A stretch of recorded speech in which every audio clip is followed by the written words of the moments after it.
మే 15వ తారీఖు నుంచి సరస్వతీ నదికి పుష్కరాలు ఉన్నాయి. ఈ సరస్వతీ నదిని మనం బదరిలో చూడవచ్చు. ప్రత్యేకించి అది కొద్ది ప్రదేశం మాత్రమే ఉండి అది గంగానదిలో కలుస్తుంటుంది. గురుగారు, ఈ విశ్వావసనామ సంవత్సరంలో గ్రహణాలు ఎప్పుడెప్పుడు వస్తున్నాయి? ఎటువంటి జాగ్రత్తలు తీసుకోవాలి?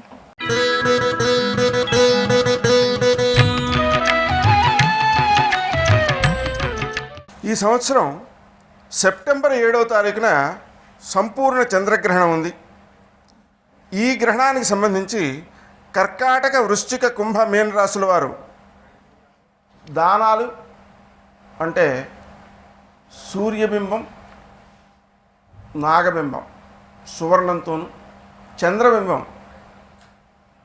వెండిలోను, అలాగనే నువ్వులు, వస్త్రం మొదలైనటువంటి ధాన్యాలు, ఆవు నెయ్యి, రాగి పాత్ర మొదలైనటువంటి వాటితో దానం చేయాలి గ్రహణ సమయంలో అన్నమాట. అలాగనే ఇది దోష ఫలితాన్ని ఇచ్చేదిగా ఉంది కాబట్టి అక్కడి నుంచి 6 మాసాల పాటు దాని ప్రభావం ఉంటుంది కాబట్టి ప్రతిరోజు కూడా సూర్యునికి, చంద్రునికి నమస్కారం చేసుకుంటూ అర్ఘ్యప్రదానం చేస్తూ ఉన్నట్లయితే ఈ దోషాలను మనం అధిగమించవచ్చు. అలాగే మిథున, సింహ, తుల, మకర రాశుల వారికి మధ్యమంగా ఉంది. మేష, వృషభ, కన్య, ధనుస్సుల వారికి శుభప్రదంగా ఉంది. అలాగే రెండో గ్రహణం మార్చి 3వ తారీఖు 2026 సంవత్సరం ఉంది.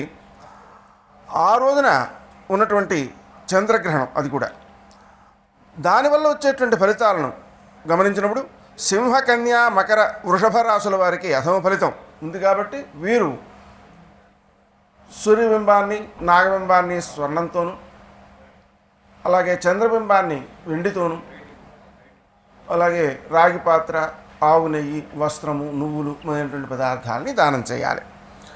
ధనుస్సు, కుంభం, మేషం, కర్కాటకం ఈ రాశుల వారికి మధ్యమ ఫలితం ఉంది.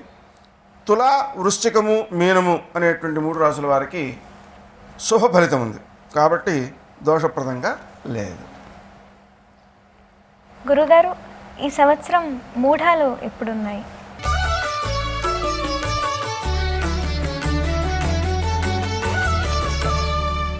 ఈ సంవత్సరం జూన్ 10వ తారీఖు నుంచి జూలై 8వ తారీఖు వరకు గురుమూఢం ఉంది.